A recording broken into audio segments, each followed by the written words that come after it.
অনেক অপেক্ষার পর যখন বলিউডের রহস্যকেরা অভিনেত্রী রেখার জীবনী গ্রন্থটি হাতে এলো, বেশ আগ্রহ নিয়েই পড়তে বসলাম রেখা দ্য আনটোল্ড স্টোরি বইটি। 2016 সালের আগস্ট মাসে বাজারে আসে এটি। সাংবাদিক ও লেখক ইয়াসির উসমান লিখেছেন এ বই। খুব কৌতূহল ছিল এই অভিনেত্রীর বিতর্কিত জীবনের গভীরের গল্পগুলো জানার, কিন্তু শুরুতেই বই খুলে লেখকের প্রথম কয়েকটি কথা মন ভেঙে দেয়। এই বইয়ে রেখার যে জীবনের গল্প বলা হয়েছে তা রেখার মুখ থেকে শুনে লেখক লেখেননি। বইটি লেখা হয়েছে রেখার দেয়া বিভিন্ন সাক্ষাৎকার, রেখার সঙ্গে বিভিন্ন সময়ে কাজ করা নির্মাতা, সহশিল্পী ও কুশলীদের সঙ্গে কথা বলে। লেখক ইয়াসির ওসমান কথা বলেছেন রেখার পরিবার পরিজনদের সঙ্গেও, নির্ভর করেছেন রেখা ও তার পরিবারকে নিয়ে লেখা বিভিন্ন বই ও পত্রিকায় প্রকাশিত সংবাদের উপর। ভাঙা মন নিয়েই রেখার বইটি পড়তে বসা। বইয়ের প্রথম পাতা থেকেই পাঠকদের জন্য অপেক্ষা করে চমক। গল্পের শুরুটা হয় রেখার প্রয়াত স্বামী মুকেশ আগারওয়ালকে দিয়ে। এরপর বইয়ের যত গভীরে যাওয়া হয় ততই যেন রেখার জীবনের ক্ষতগুলো হয়ে ওঠে গাঢ়। রেখার জীবন নিয়ে লেখা সেই বইয়ের প্রতিটি অধ্যায়ে অভিনেত্রীর এক নতুন পরিচয় তুলে ধরে পাঠকদের সামনে। কখনো রেখাকে পাওয়া যায় নির্দয় এক স্ত্রী হিসেবে, কখনো এক প্রতারিত প্রেমিকা। বইয়ের কোনো অধ্যায়ে রেখা জন্ম পরিচয়হীন এক মেয়ে, কোথাও তাকে পাওয়া যায় নির্যাতন ও প্রতারণার শিকার হয়ে ভেঙে পড়া রেখাকে। এ বইয়ে সেভাবেই পাবেন যে পাঠক যেভাবে কল্পনা করেন এই অভিনেত্রীকে। আর যারা কোনোদিনও রেখাকে নিয়ে ভাবেননি তারাও পাতায় পাতায় পাবেন নানান চমক। কিছু চমকের ধারণা চলুন না আজই দিয়ে দেই। শুরুতেই রেখার জন্ম পরিচয়ের অধ্যায়টির কথা বলতে হয়। রেখা অভিনয় জগতের নাম লেখানোর সময় থেকেই বদ্ধপরিকর ছিলেন যে পিতৃ পরিচয় তাকে বরাবরই অপমানিত করেছে, সে পরিচয়কে তিনি তার নামের সঙ্গে বহন করবেন। তাই ভানু রেখা গণেশন বলিউডে আত্মপ্রকাশ করেন রেখা নামে।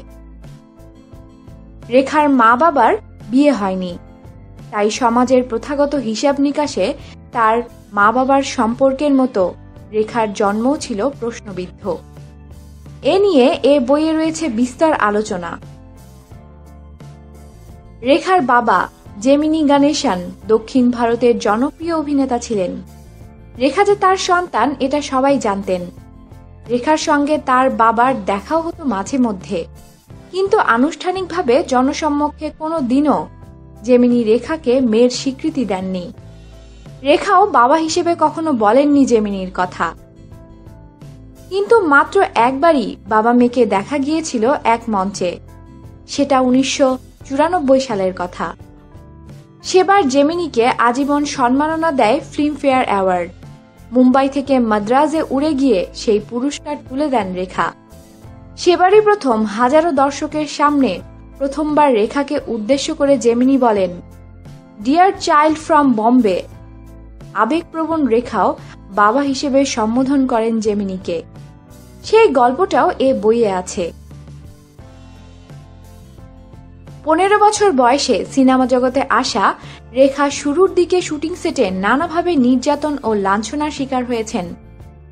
পরিচালক কুলজিৎ পালের পরিকল্পনায় ছবিকে আলোচিত সমালোচিত করতে অভিনেতা বিশ্বজিৎ, টলিউডের তারকা প্রসেনজিতের বাবা আঞ্জানা সফর নামের একটি ছবিতে শুটিং সেটে জোরপূর্বক রেখার সঙ্গে একটি চুমুর দৃশ্য ধারণ করেছিলেন। সেই দৃশ্যের ব্যাপারে নাকি শুরুতে ধারণা ছিল না রেখার, কিন্তু ক্যামেরা চালু হতেই বিশ্বজিৎ জাপটে ধরেন রেখাকে এবং চুমু দেন। এটা নিয়ে সে অনেক সময় বিতর্ক হয়। বইয়ে সেই বিতর্ক নিয়ে রয়েছে একটি অধ্যায়। রেখার প্রেম ও রেখার প্রেমিকেরা এ বইয়ের একটি গুরুত্বপূর্ণ অংশ। অল্প সময়ের প্রেম এবং হুট করেই ব্যবসায়ী মুকেশ আগারওয়ালকে বিয়ে করে এরপর 7 মাস না পেরোতেই সম্পর্কে ভাঙন এবং মুকেশের আত্মহত্যা রেখাকে তুলে ধরে এক নির্দয় নারী হিসেবে। অন্যদিকে অভিনেতা বিনোদ মেহরার সঙ্গে প্রেম, গোপন বিয়ে ও এরপর পরিবারের কারণে বিনোদের পিছিয়ে যাওয়ার গল্পে রেখাকে পাওয়া যায় প্রতারিত প্রেমিকা হিসেবে। অবশেষে অমিতাভ বচ্চন অধ্যায়। এ বইয়ে রেখা ও অমিতাভের প্রেমের কাহিনী পড়লে মনে হবে একটিমাত্র বই এই প্রেমকে ধারণ করতে পারবে না। নানা রং নিয়ে রেখা অমিতাভের সম্পর্ক উঠে এসেছে বইয়ের প্রতিটি পাতায়। কখনো রেখাকে মনে হবে বেখেয়ালি, উশৃঙ্খল, অনিয়ন্ত্রিত এক প্রেমিকা। কখনো আবার অমিতাভকে মনে হবে প্রতারক ছিলেন তিনি। আবার গল্পের খল চরিত্র হিসেবে জয়া ভাদুরীও চলে আসবেন এই গল্পে।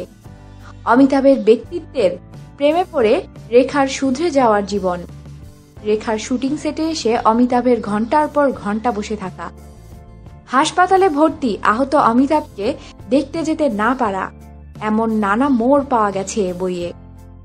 তবে বলিউডের সিনেমাগুলোর গল্পের মতোই আগে থেকে সব আঁচ করে ফেলা যাবে না এখানে।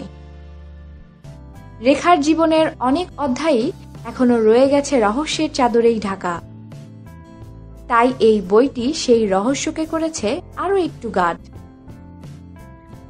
রকমারির নানা রকম খবর জানতে সাথেই থাকুন আর অবশ্যই সাবস্ক্রাইব করুন।